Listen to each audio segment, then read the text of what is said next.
बिस्मिल्लाहिर्रहमानिर्रहीम। अस्सलाम वालेकुम। आप देख रहे हैं इनोवेटिव कंप्यूटर साइंस क्लब और मैं हूं Abda Latif. Programming in C plus plus में आज हम कांस्टेंट के टॉपिक पे बात करेंगे। कांस्टेंट वो क्वांटिटीज़ जो एग्जीक्यूशन के दौरान में चेंज नहीं होती। इससे लास्ट लेक्चर मेरा वेरिएबल्स पे था, अगर वो आपने सुना हो या देखा हो तो उसमें वो क्वांटिटीज़ थी जो एग्जीक्यूशन के दौरान में चेंज होती रहती हैं, वेरी करती हैं, डिफरेंट हो जाती हैं। कांस्टेंट उसके ऑपोजिट है, जो क्वांटिटीज़ चेंज नहीं होती उन्हें कांस्टेंट कहा जाता है। इंटरेस्टिंग टॉपिक है, वीडियो को एंड तक देखिएगा। और अगर आपने अब तक मेरा चैनल सब्सक्राइब नहीं किया तो वो भी सब्सक्राइब करें और साथ दिए गए बेल आइकन को भी प्रेस करें ताकि मेरे आने वाली वीडियोज़ का नोटिफिकेशन आपको मिल सके। करते हैं आज का टॉपिक जो कि है कांस्टेंट। कांस्टेंट वो क्वांटिटीज़ होंगी जो एग्जीक्यूशन के दौरान में चेंज नहीं होंगी।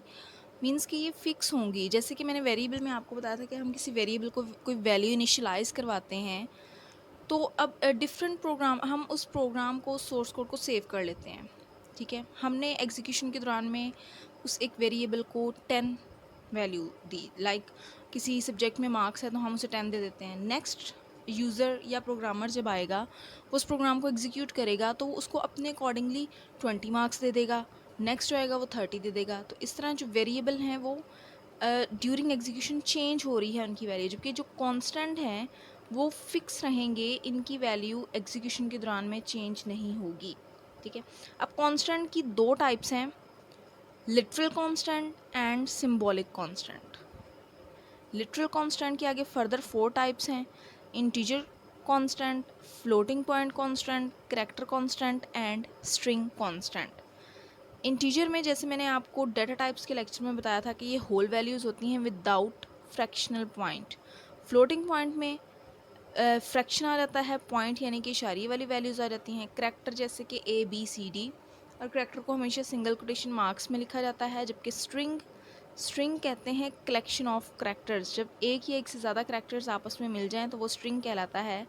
जैसे अगर मेरा नाम आबदा है तो आबदा का जो A है वो एक करैक्टर है, जबकि जो फुल आबदा ABIDA वो एक स्ट्रिंग है। तो स्ट्रिंग को डबल कोटेशन मार्क्स में लिखा जाता है। कांस्टेंट की 2 टाइप्स हैं, literal constant and symbolic constant. Literal constant की फर्दर ये 4 टाइप्स हैं। अब आए इन्हें हम एक्सप्लेन करते हैं। हम बात करते हैं लिटरल कांस्टेंट पे। लिटरल कांस्टेंट ये वैल्यूज़ होंगी जो प्रोग्राम में हम टाइप करेंगे डायरेक्टली। ठीक है, जैसे हम अपना सोर्स कोड राइट कर रहे हैं, उसको लिखते दौरान अगर हम किसी वेरिएबल को कोई वैल्यू दे देते हैं तो वो जो वैल्यू होगी डायरेक्टली हम टाइप कर रहे हैं प्रोग्राम के अंदर, उसको लिटरल कांस्टेंट कहा जाएगा। अब ये जो कांस्टेंट है ये प्रोग्राम में तब अपीयर होगा जब हमें इसकी ज़रूरत होगी, यानी जब हमें ये वैल्यू चाहिए होगी हम तभी इसको राइट करेंगे, अदरवाइज़ हम इसको राइट नहीं करेंगे। ये नीचे एग्जांपल देखें, data type variable name equal value. अब ये जो है ये एक इंटीजर वेरिएबल है। ठीक है, एज इंटीजर वेरिएबल है और जो एज दी गई है 19 ईयर्स वो एक लिटरल कांस्टेंट है। अब ये कांस्टेंट कैसे, आप सोचेंगे कि यही एग्जांपल, इसी तरह की एग्जांपल मैंने लास्ट लेक्चर में भी दी थी वेरिएबल्स में। अब अगर हम इसको इस तरह कर दें, ये देखिए आप, इंट एज सेमीकोलन। तो ये अगर आपको याद हो मैंने इसका सिंटैक्स बताया था वेरिएबल को डिक्लेयर करने का कि डाटा टाइप वेरिएबल नेम और एंड पे सेमीकोलन। यहाँ पे हम वेरिएबल को डिक्लेयर कर रहे हैं।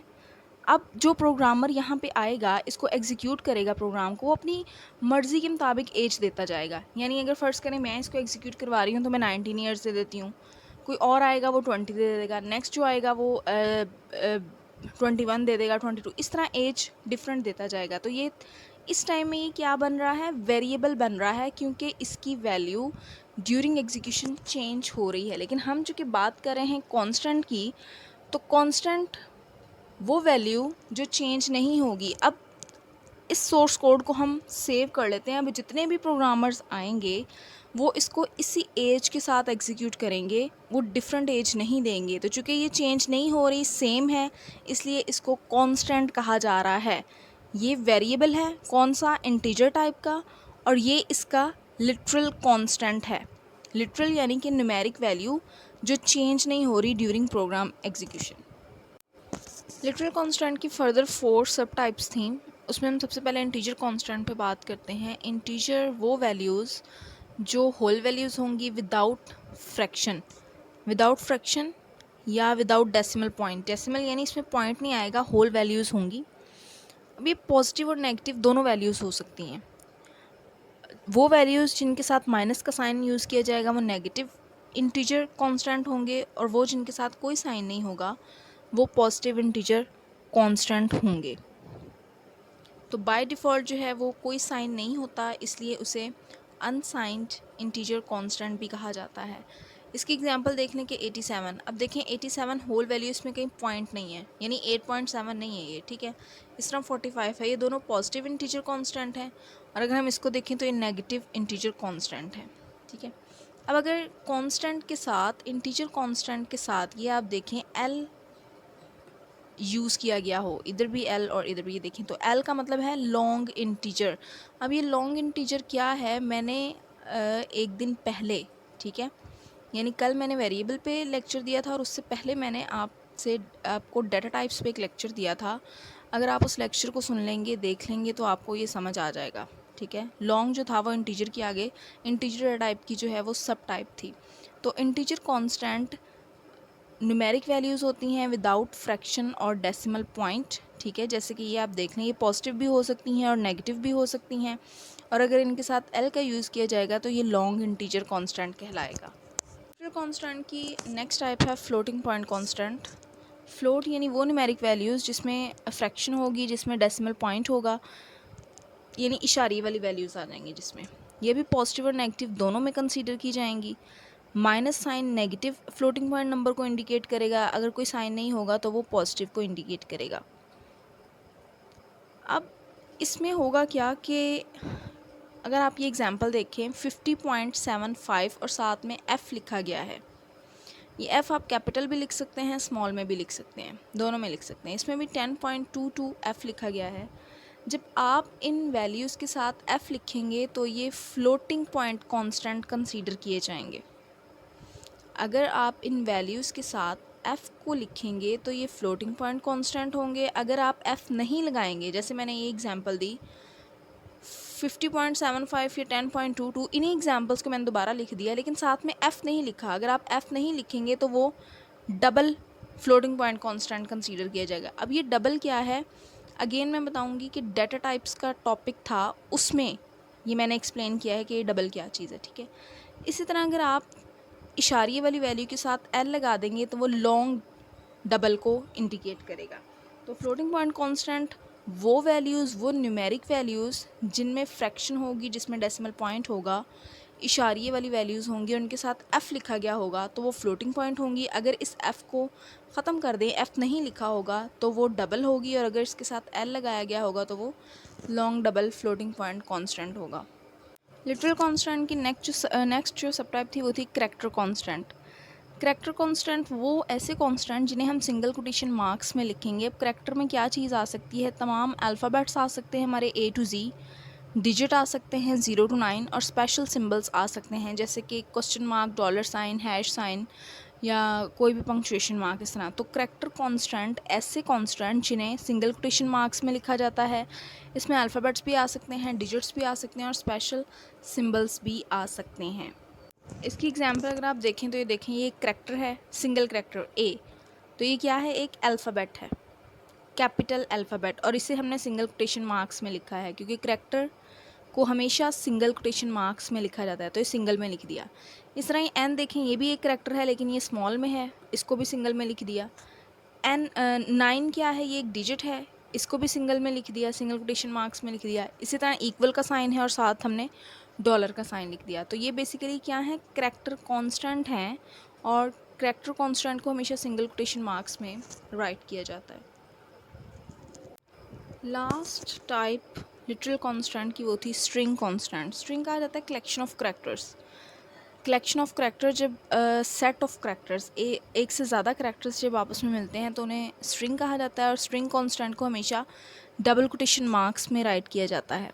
स्ट्रिंग भी कोई अल्फ़ाबेट हो सकता है, करैक्टर हो सकता है, कोई डिजिट हो सकता है, कोई भी स्पेशल सिंबल हो सकता है। इसकी एग्जांपल अगर आप देखें, जैसे मैंने बताया कि स्ट्रिंग कलेक्शन ऑफ करैक्टर्स है और उसे डबल कोटेशन मार्क्स में लिखा जाएगा।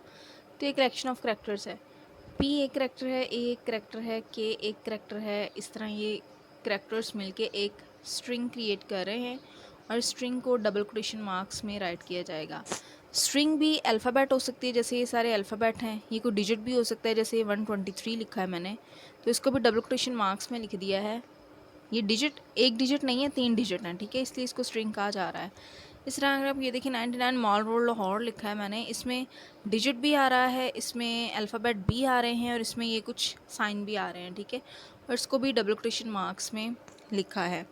तो कांस्टेंट की बेसिकली 2 टाइप्स हैं, लिटरल कांस्टेंट और सिंबॉलिक कांस्टेंट। लिटरल कांस्टेंट की 4 फर्दर टाइप्स थी, integer constant, floating point constant, character constant और स्ट्रिंग कांस्टेंट। अब हम बात करते हैं सिंबॉलिक कांस्टेंट पे।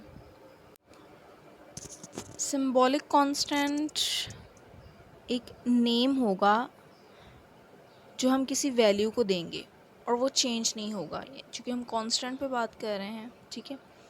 तो ये एक नेम होगा जो हम किसी वैल्यू को देंगे और ये चेंज नहीं होगा। अब इस कांस्टेंट को इनिशियलाइज़ करवाया जाएगा। इनिशियलाइज़ का मतलब है कि जब इसको डिक्लेयर किया जाए तो साथ ही साथ इसे एक वैल्यू भी इनिशियलाइज़ कर दी जाए। इनिशियलाइज़ करने के बाद इसकी वैल्यू को हम चेंज नहीं कर सकते, जो वैल्यू दी गई होगी वो फ़िक्स रहेगी। जैसे मैंने अभी आपको एग्जांपल दी थी, इंटीजर एज में 19 ईयर्स मैंने एंटर कर दिए थे, तो वो क्या था, इनिशियलाइज़ था और वो चेंज नहीं हो रहा था। सिंबॉलिक कांस्टेंट जो वैल्यूज़ हम प्रोग्राम में फ्रिक्वेंटली यूज़ करते हैं उनको रिप्रेजेंट करता है। जैसे कि ये एक पाई मैंने लिखा है, पाई का आपने देखा होगा कि इसकी एक मखसूस वैल्यू होती है। ये जो पी आई कैपिटल में लिखा है ये बेसिकली पाई को रिप्रेजेंट करता है, इंडिकेट करता है, और पाई की वैल्यू ये फिक्स है, हमें पता है, ये चेंज नहीं होती, ठीक है। तो ये बेसिकली एक सिंबॉलिक कांस्टेंट है। सिंबॉलिक कांस्टेंट इसको क्यों कहा जा रहा है, क्योंकि हम यहाँ पे एक नेम दे रहे हैं, वो नेम क्या है, पाई, ठीक है, और उस नेम को एक वैल्यू दी जा रही है। अब ये वैल्यू चेंज नहीं होती, ये फिक्स रहेगी। जैसे मैंने अभी इसकी डेफिनेशन के अकॉर्डिंग आपको बताया कि ये नेम है जो हम किसी वैल्यू को देंगे, तो ये वैल्यू है और उसको जो नेम दिया जा रहा है वो है पाई। उम्मीद है आपको समझ आ रही होगी। वो नेम जो हम किसी वैल्यू को असाइन करेंगे और वो वैल्यू चेंज नहीं होगी। अब वैल्यू कौन सी है, ये वाली, और उसको नेम कौन सा दिया गया है, ये पाई। तो पाई बेसिकली क्या है, सिंबॉलिक कांस्टेंट है, क्योंकि ये सिंबल है पाई का, ये इसको रिप्रेजेंट करेगा। अगर हम देखें पाई को तो उसको कुछ इस तरह करके भी लिखा जाता है, ठीक है, इस तरह भी लिखा जा सकता है इसको, और मैथ में हम इसको इस फॉर्म में लिखते हैं, लेकिन चूँकि हम बात प्रोग्रामिंग ही कर रहे हैं तो वहाँ पे हम इसको इस फॉर्म में लिखेंगे, ठीक है। तो पाई जो है सिंबॉलिक कांस्टेंट है, ये एक नेम है जो हम किसी वैल्यू को देते हैं और ये वैल्यू एग्जीक्यूशन के दौरान में चेंज नहीं होती। अब सिंबॉलिक कांस्टेंट को बेसिकली 2 तरह से रिप्रेजेंट किया जाता है, यानी कि डिक्लेयर किया जाता है। 2 तरीक़ों से सिंबॉलिक कांस्टेंट को डिक्लेयर किया जाता है। 2 तरीके डिक्लेयर करने के कौन से हैं, एक कॉन्स्ट क्वालिफायर और दूसरा डिफाइन क्वालिफायर। डिक्लेयर यानी कि जब हम डाटा टाइप बताते हैं और वेरिएबल का नेम बताते हैं, तो सिंबॉलिक कांस्टेंट एक नेम होगा जो हम किसी वैल्यू को देंगे, वैल्यू ये है और उसको नेम ये दिया जा रहा है, ठीक है। मैथ में हम इसको इस फॉर्म में लिखते हैं, लेकिन हम प्रोग्रामिंग की बात करें तो वहाँ पे इसको इस तरह पाई लिखा जाएगा। तो इसको हम इन 2 तरीक़ों से डिक्लेयर करेंगे। तो सबसे पहले हम बात करते हैं कॉन्स्ट क्वालिफायर पे। कॉन्स्ट क्वालिफायर सिंबॉलिक कांस्टेंट को डिक्लेयर करने का एक मेथड है, ठीक है। अब कॉन्स्ट क्वालिफायर ये किसी कांस्टेंट को डिफ़ाइन करता है, कांस्टेंट को डिक्लेयर किया जाएगा। अब डिक्लेयर कैसे किया जाएगा, जैसे वेरिएबल्स में मैंने बताया था कि सबसे पहले टाइप बताई जाती है, फिर उसका नेम लिखा जाता है, ठीक है।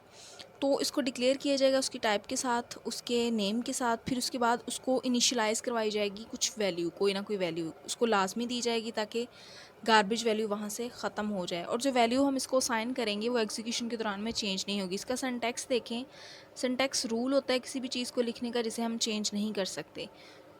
तो डिक्लेयर करने के लिए डाटा टाइप और आइडेंटिफायर, आइडेंटिफायर यानी कि जो नेम हम इसको देंगे, और साथ में ये कीवर्ड यूज़ होगा कॉन्स्ट, ये कीवर्ड लगाना लाजमी है। इस कीवर्ड से ही पता चलेगा कि ये कॉन्स्ट क्वालिफायर है। अगर आप ये कीवर्ड नहीं लगाएंगे तो इसका सिंटैक्स गलत हो जाएगा। तो कॉन्स्ट ये एक कीवर्ड है। कीवर्ड रिजर्व वर्ड्स जिनके प्री डिफाइंड मीनिंग्स होते हैं जो लैंग्वेज में बना के रख दिए जाते हैं, ठीक है। डाटा टाइप लिखी जाएगी, आइडेंटिफायर का नेम, और उसके बाद उसे एक वैल्यू इनिशियलाइज़ करवा दी जाएगी और एंड पे सेमीकोलन लगा दिया जाएगा। इस सिंटैक्स के अकॉर्डिंग अगर हम एक एग्जांपल पुट करें तो const keyword as it is यहाँ पे लगाया जाएगा। डाटा टाइप हम ले रहे हैं इंटीजर और आइडेंटिफायर का नेम हम ले रहे हैं एन और उसको वैल्यू दे रहे हैं 100 और एंड पे सेमीकोलन लगाया जा रहा है। तो ये एक कॉन्स्ट क्वालिफायर है और अब यहाँ पे ये जो आइडेंटिफायर है इसकी वैल्यू फिक्स रहेगी, चेंज नहीं होगी during execution. Next method symbolic constant को रिप्रेजेंट करने का है डिफाइंड डायरेक्टिव। तो अगर आप इसके नाम पे गौर करें तो डायरेक्टिव यानी कि लाइक एन हेडर फाइल, जिस तरह हम शुरू में उसको राइट करते हैं प्रोग्राम के शुरू में, ठीक है। डिफाइन डायरेक्टिव बेसिकली कॉन्स्टेंट को रिप्रेजेंट करने के लिए यूज़ किया जाता है, लेकिन डिफाइन और कॉन्स्ट में मेन डिफरेंस ये है कि डिफाइन में हम डाटा टाइप को नहीं लिखते। जैसे अभी कॉन्स्ट में मैंने आपको उसका सिंटैक्स बताया, कॉन्स्ट कीवर्ड था, डाटा टाइप था, आइडेंटिफायर था और इक्वल साइन और वैल्यू थी, ठीक है। अब मेन डिफरेंस इसमें ये 3 डिफरेंसेस हैं इसमें। अगर आप ये सिंटैक्स देखें इसका, ठीक है, इस सिंटैक्स में देखें कि ये स्टार्ट कहाँ से हो रहा है, हैश साइन से, जबकि कॉन्स्ट कहाँ से स्टार्ट हो रहा था, कीवर्ड कॉन्स्ट से। फर्स्ट डिफरेंस ये हो गया, ठीक है। सेकंड डिफरेंस ये हो गया कि हम इसमें डाटा टाइप नहीं लिख रहे, यहाँ पे कहीं पे हम डाटा टाइप नहीं लिख रहे, जबकि कॉन्स्ट में हम डाटा टाइप लिख रहे थे, ठीक है। Hash, define, identifier, name. अब देखें यहाँ पे इक्वल का साइन भी नहीं हमने यूज़ किया, जबकि कॉन्स्ट में इक्वल का साइन था। वैल्यू दे रहे हैं हम, उसको इनिशलाइज करवा रहे हैं और एंड पे सेमीकोलन भी नहीं यूज़ हो रहा। तो मेन डिफरेंस क्या है इन दोनों में कि इसमें हम डाटा टाइप डिफाइन नहीं करेंगे, इसको हम हैश साइन से स्टार्ट करेंगे और एंड पे हम सेमीकोलन भी नहीं लगाएंगे। इसकी एग्जांपल अगर आप देखें, हैश का साइन, डिफाइन कीवर्ड आ गया, आइडेंटिफायर इसमें पाई है और उसको वैल्यू दे दी हमने ये, ठीक है। तो ये वैल्यू फिक्स है, ये ड्यूरिंग एग्जीक्यूशन चेंज नहीं होती। सो स्टूडेंट्स, आज का हमारा टॉपिक था कांस्टेंट, यानी वो क्वांटिटी जो ड्यूरिंग एग्जीक्यूशन चेंज नहीं होती। इसके आगे फर्दर 2 टाइप्स थी, लिटरल कांस्टेंट और सिंबॉलिक कांस्टेंट। लिटरल कांस्टेंट में आगे हमने इसकी 4 सब टाइप्स देखी, integer, floating, character and string. और सिंबॉलिक को रिप्रेजेंट करने के हमने 2 तरीके देखे, कॉन्स्ट और क्वालिफायर। तो ये आज का हमारा लेक्चर था, उम्मीद है आपको अच्छा लगा होगा। अगर आपको अच्छा लगा है तो इसे ज़रूर लाइक कीजिए और कोई क्वेश्चन हो तो कमेंट में पूछिए और इसे अपने फ्रेंड्स के साथ शेयर भी कीजिए। और अगर अभी तक आपने मेरा चैनल सब्सक्राइब नहीं किया तो वो भी सब्सक्राइब करें। अपना बहुत सा ख्याल रखिएगा, मिलेंगे इंशाल्लाह बहुत जल्द। अल्लाह हाफिज़।